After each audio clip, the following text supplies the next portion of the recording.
Greetings, dear ones. I'm Kryon of Magnetic Service.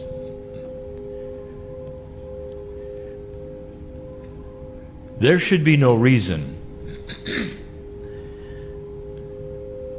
for any anxiety that my partner would feel in a channel such as this. In the hundreds of times he has sat in a chair,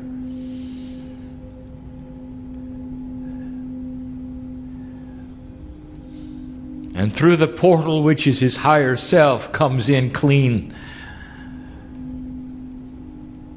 A message from a messenger he is very familiar with.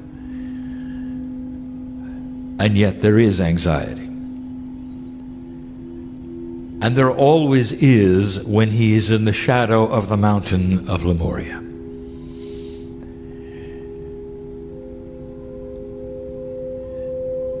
For this is an energy which he recognizes but does not recognize. Things which are hidden from him in his Akash. And so the energy of where you sit now is ripe for information that I wish to bring and that he is wary of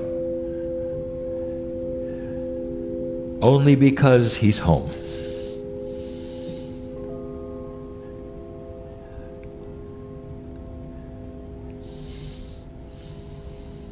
For the listener, we tell where we are sitting, so that the listener will understand and know who is not here in your time frame.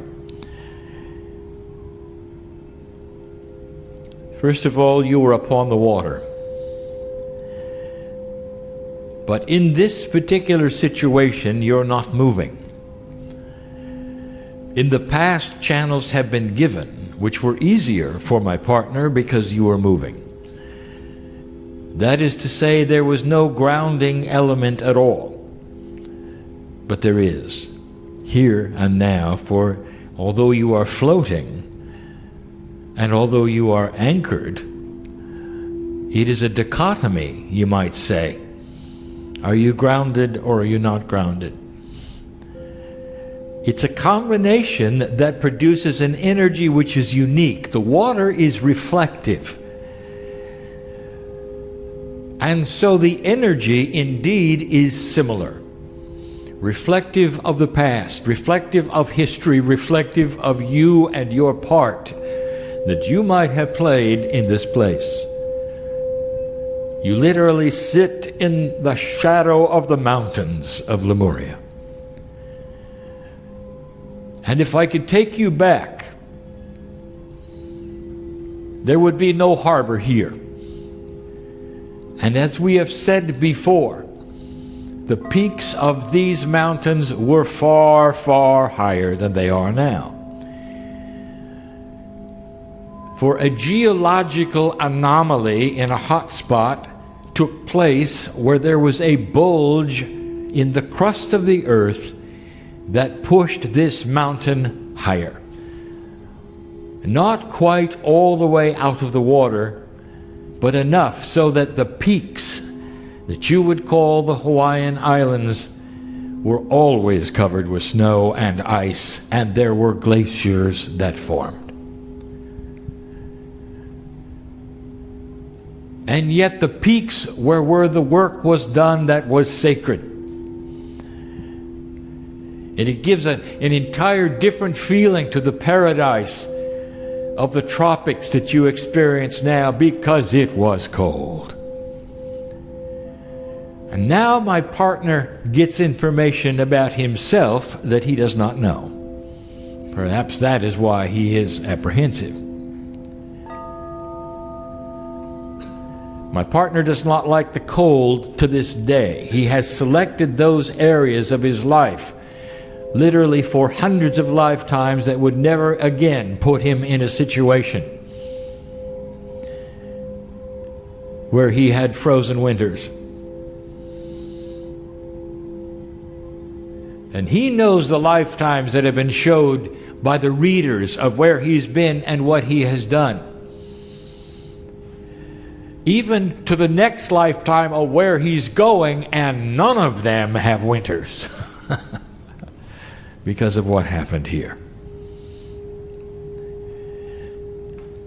For my partner, the one who sits in the chair, the human being, who is the Lemurian who you are looking at and knows he is, was a messenger. And the job of the messenger in Lemuria was to run up and down these hills, from those areas which were not cold to the areas which were, carrying the messages of those who needed to communicate, for there was no other way. And so he was constantly cold. There are places that he has not visited on this island for that very reason. And he will not trod for that very reason. The pathways bring up too much of a memory for him of being uncomfortable. And it carries through his Akash from the time he was Lemurian to this day. Now that explains some things to him personally, not to you. These are the times in this energy which I wish to reveal things about the earth, about Lemuria, about how things transpired. And each year that goes by seems to clear the communication, allowing for something to be given that is more succinct for you. So you will have a better understanding of the plan that took place on this planet and when it occurred. A plan that actually then graduated and started something in this very place that was different from any other place on the planet. The plan may have been planetary wide, but here it was sequestered and grew at a rate and created a civilization, literally, that could not occur any other place because of the sequestering of this mountain. The humans here couldn't get off it. And so literally thousands of years occurred when this particular mountain was pushed up out of the water and a civilization lived upon it that helped create what we will call the soul seeds of the cave of creation. There are a lot of Lemurians awakening as old souls on this planet who had a turn taken on this mountain. And the ones that sit in the chairs today are among them, all.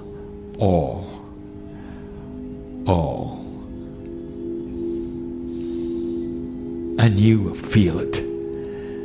At some level, you feel it. There are some things that are hiding in the scheme of this planet, including the consciousness of Gaia itself, that has to do with you. Now, I've just shown my partner what we're going to do.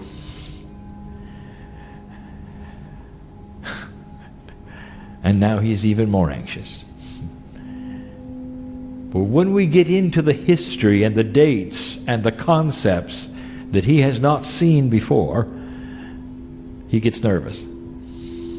He wants it to be correct, accurate, true. And so I say to him, just stay clear.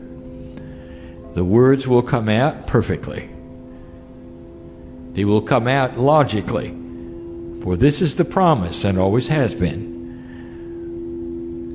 that the synthesis of a multidimensional being called Kryon will meld in a confluence of energy that creates a three-dimensional structured conversation. And that is his gift. And so I wish to again give you the time frame of the seeding of this planet of those that you would call the Pleiadians. It has been confusing in the past, but not only do I give you the time frame that is unscrambling a puzzle from previous channels, I'm going to give you a fact that we have never spoken of, that starts to explain something on the planet, a question that never was asked. It's one of my specialties, bringing up things no one thought of.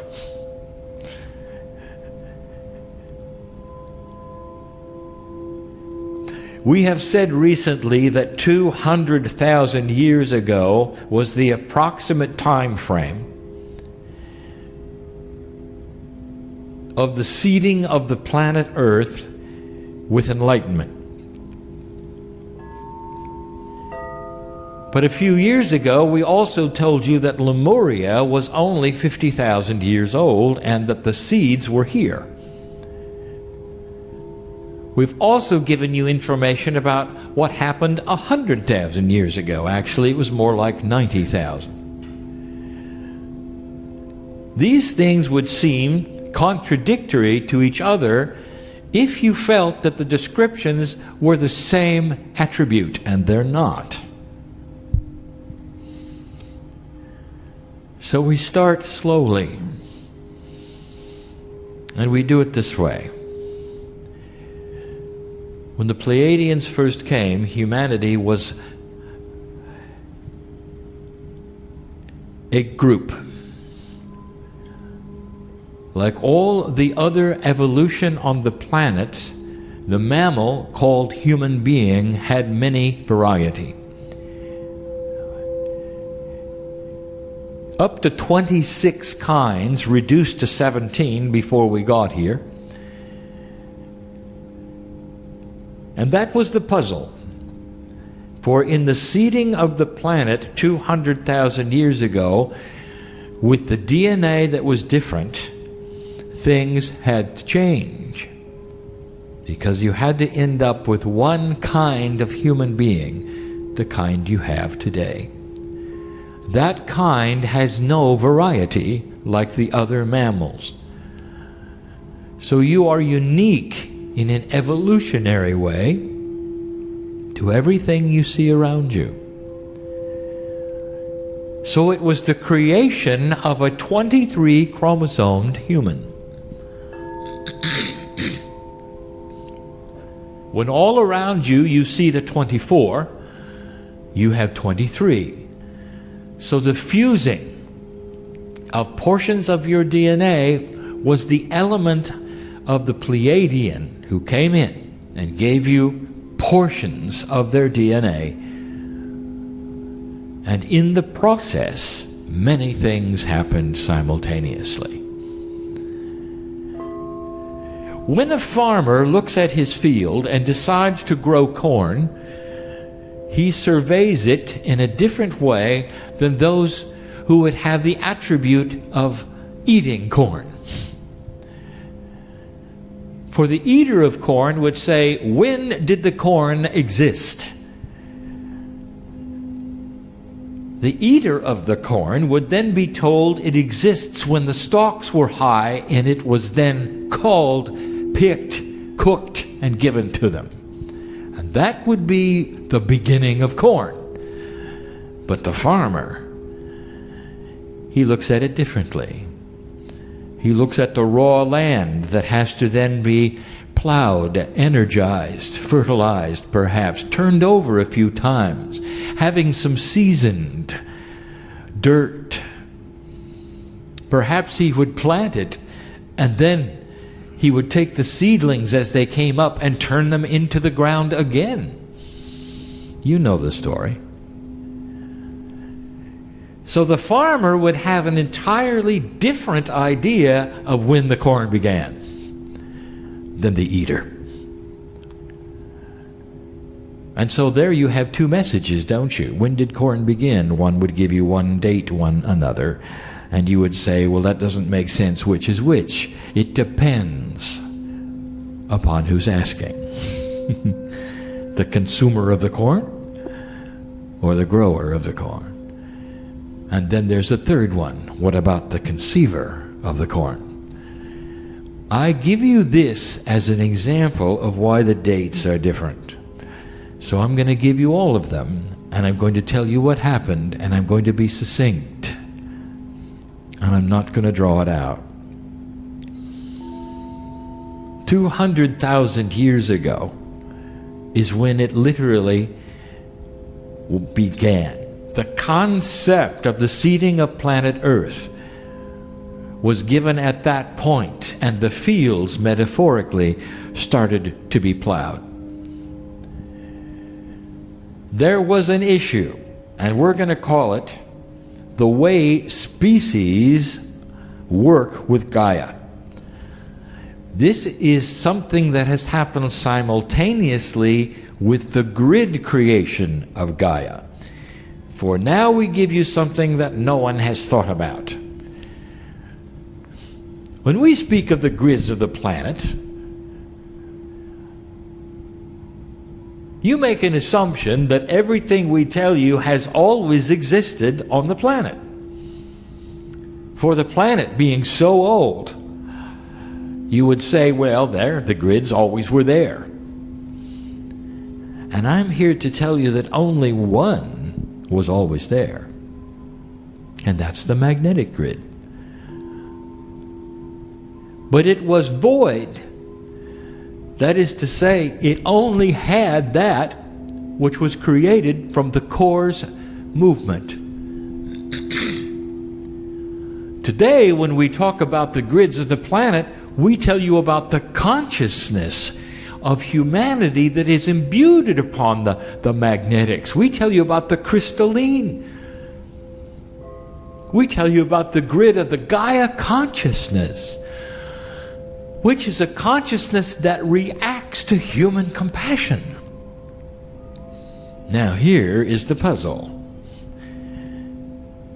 If you don't have divine human consciousness, what about the grids?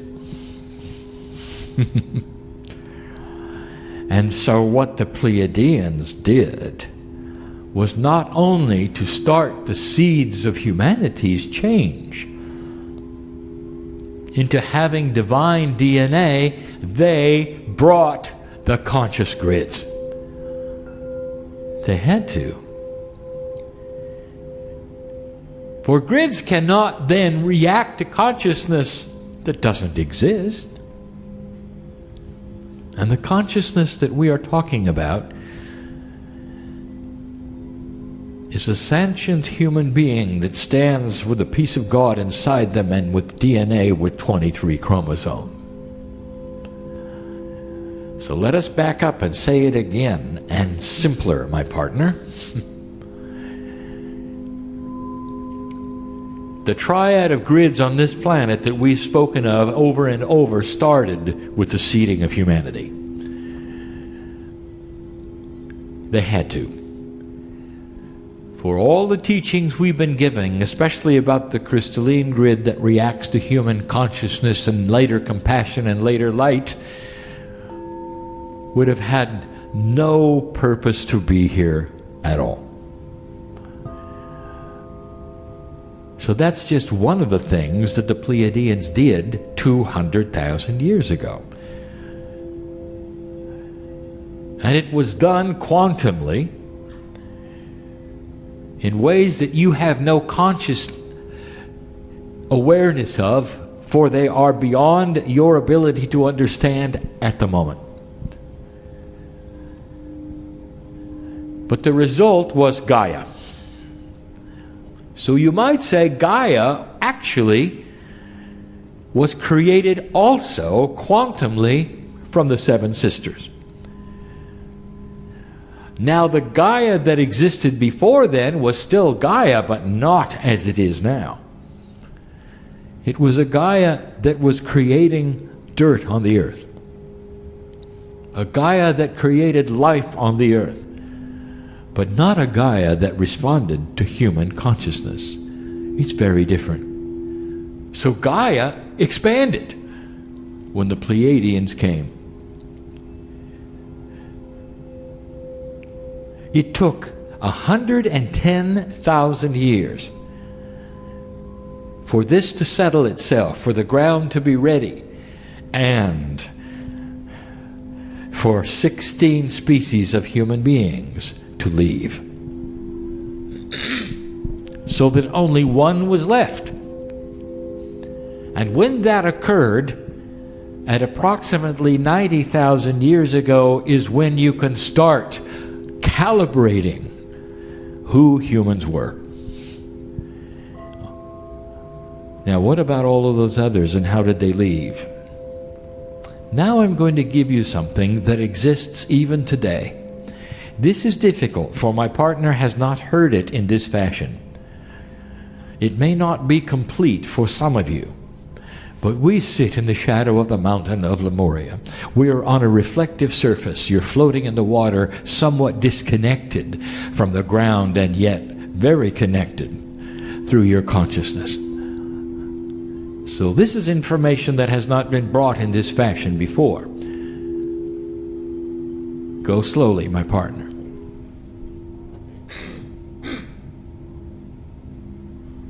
The variety of species comes and goes accordingly as they are needed for the energy they create on the planet. And so it is one of the tasks of Gaia to create and eliminate species.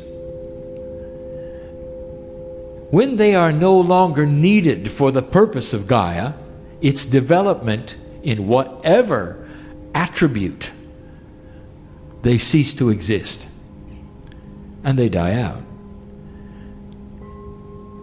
If new life is necessary, if new concepts of life are necessary, Gaia is cooperative and they are created. The actual creation of species is something that environmentalists have not yet seen. That is to say, the mechanics of how it works. And it will surprise them. But you have already seen the mechanics of some of them that do not exist and die out. Now, human beings, they come along and see this and they want to save them all. For in their linear mind, all of them should remain and exist and have a right to be here. The attribute of Gaia, however, is eliminating them to bring in new ones. I just gave you the mechanics of the reasons species come and go, and the variety of species come and go. And when the Pleiadians started to change the grids of the planet and Gaia saw the attitude of what was to come, the variety of species around this earth that represented many kinds of human beings slowly died out. There was not a war.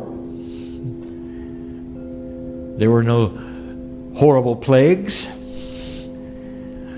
There were no volcanoes and tsunamis that consumed them. Over attrition, appropriateness, and 110,000 years, they disappeared. And so approximately 100,000 years ago, there was only one left. And this is science.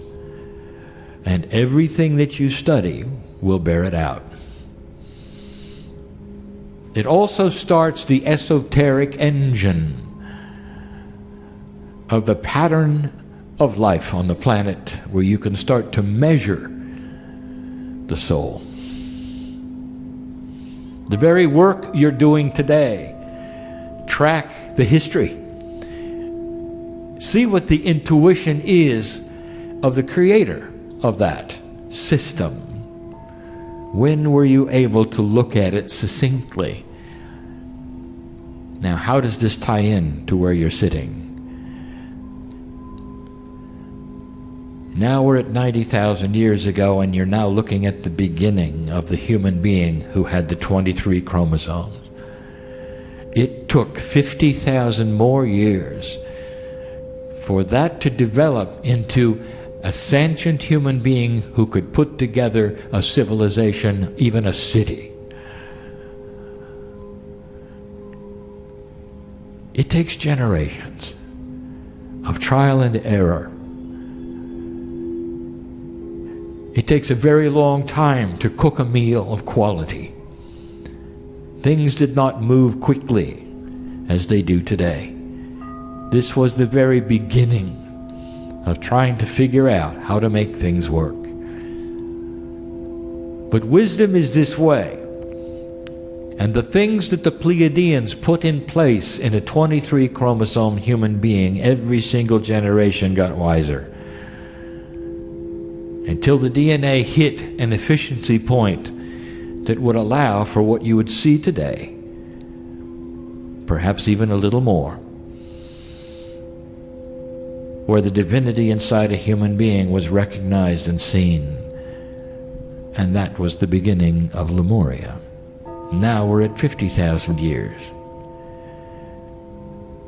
It took another 20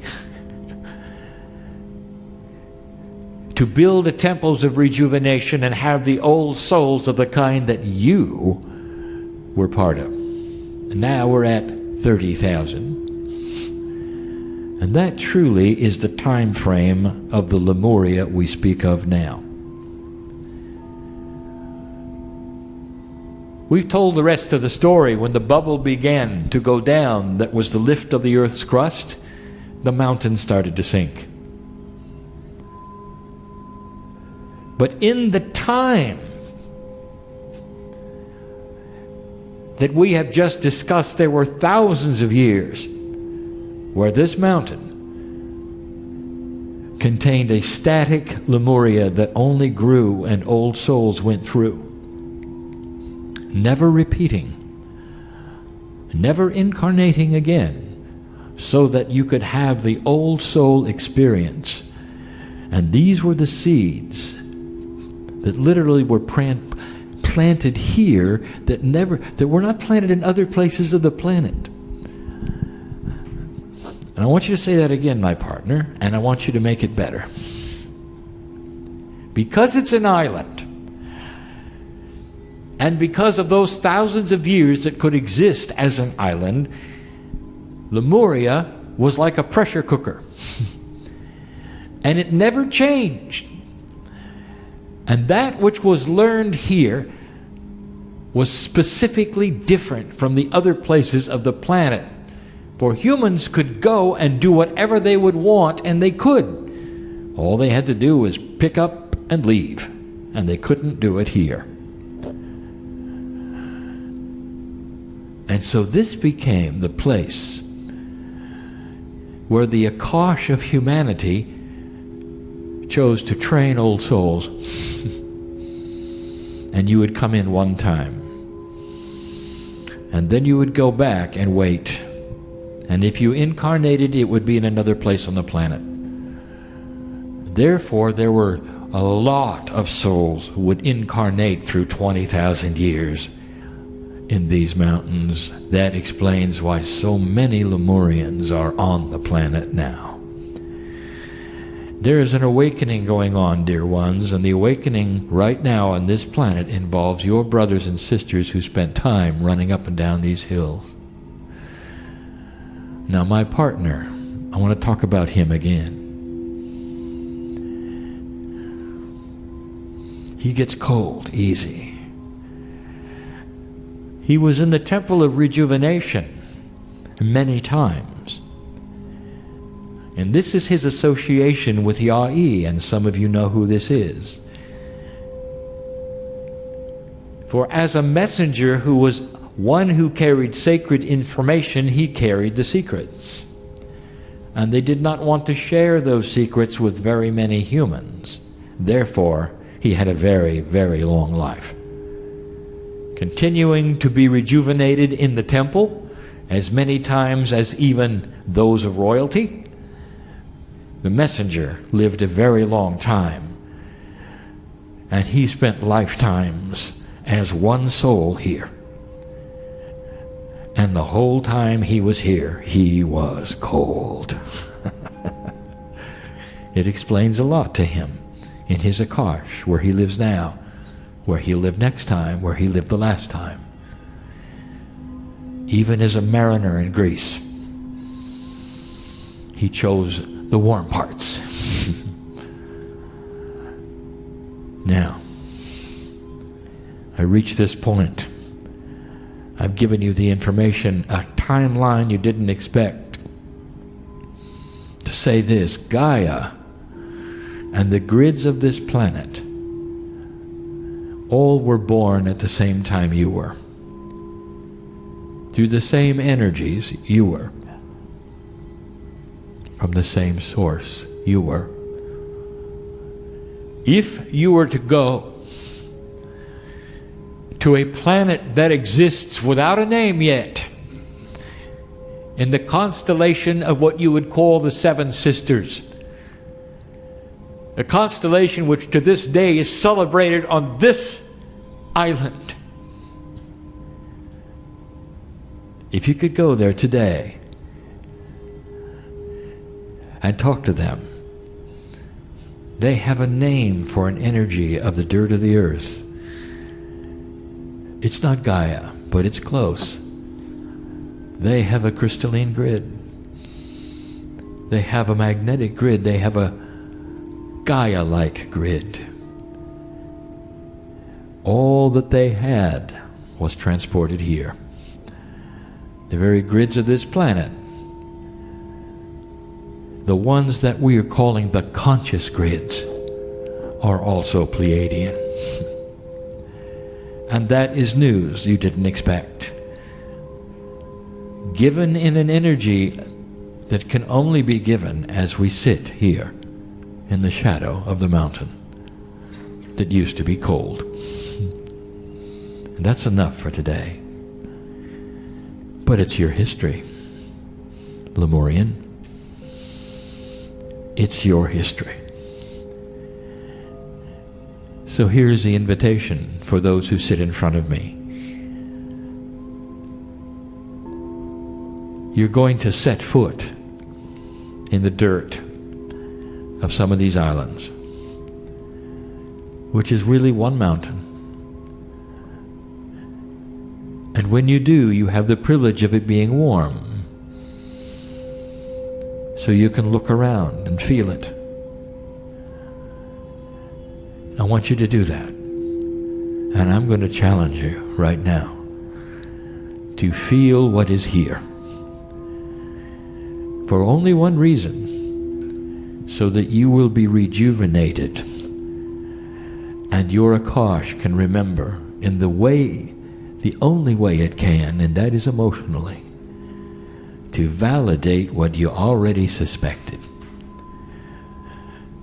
You're an old soul, and there's a reason why you're awakening now and on this particular journey. And you need to spend a little time in the dirt, talking to the energies that you used to know so well. And it'll do you good to touch the dirt of home. Oh, there's more. But that's enough for now. That's enough for now.